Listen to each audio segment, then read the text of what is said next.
Que a graça maravilhosa de Jesus continue sustentando a sua vida. Libertos do poder do pecado. Mas onde aumentou o pecado, aumentou muito mais ainda a graça. Outra tradução diz: onde abundou o pecado, superabundou a graça. Romanos 5:20. Grigori Rasputin, um russo que era conhecido como o monge gênio do mal, fazia parte de uma seita que pregava que a salvação era o resultado de experiências repetidas de pecar e ter o perdão de Deus. Assim, os que mais pecassem, mais eram perdoados, mais eram abençoados por Deus. Rasputin incentivava os adeptos da seita a pecarem cada vez mais para receberem maior graça. Por isso, eles viviam em devassidão e luxúria, cometendo todo tipo de torpeza sexual. Os adeptos da seita o viam como o profeta, mas os outros russos o viam como um charlatão. Ele foi assassinado em 30 de dezembro de 1916. Ainda hoje, há pessoas e seitas que interpretam equivocadamente Romanos 5:20.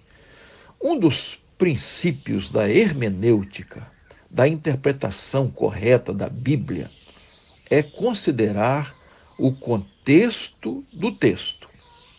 Um versículo não pode ser interpretado isoladamente. Por isso, o que o apóstolo Paulo está ensinando aqui é que a graça é maior do que o pecado.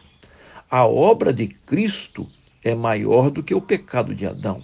Não importa o tamanho ou a gravidade dos pecados. A graça é poderosa e suficiente para perdoar. Por isso, onde abundou o pecado, superabundou a graça de Deus. Logo no capítulo seguinte, Paulo explica que não se justifica de modo algum pecar mais para ter mais graça de Deus. Na verdade, para agradar a Deus, é preciso abandonar o pecado. O pecado não pode dominar a vida do cristão, pois não há como agradar a Deus e ao mesmo tempo viver em pecado.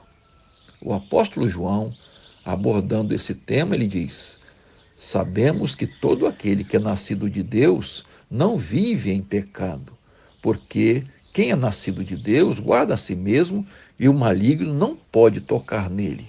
1 João 5,18. O cristão verdadeiro não vive na prática habitual, contumaz, continuada do pecado. O novo nascimento resulta em um novo comportamento. O crente tem novos desejos e novo prazer. Ele deleita-se em Deus e na sua palavra.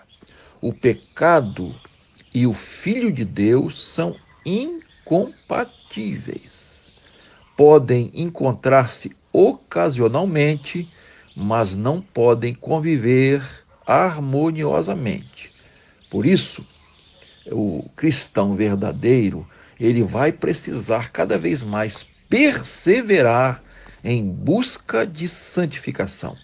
Esse processo de santificação vai da conversão até o dia da sua morte ou da volta de Jesus.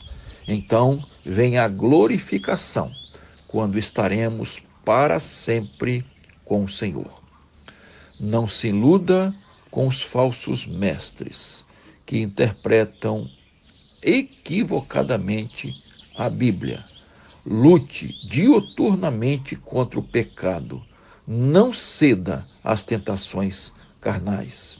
Jesus disse: na verdade, o espírito está pronto, mas a carne é fraca. Então, persevere em santificar sua vida cada dia. Amém? Vamos orar? Senhor, ajuda-nos a vigiar e orar para não cairmos em tentação. Fortalece-nos com a tua graça. Abençoa todos os nossos queridos ouvintes, guarda-os, proteja-os e supre todas as suas necessidades. Oramos em nome de Jesus. Amém.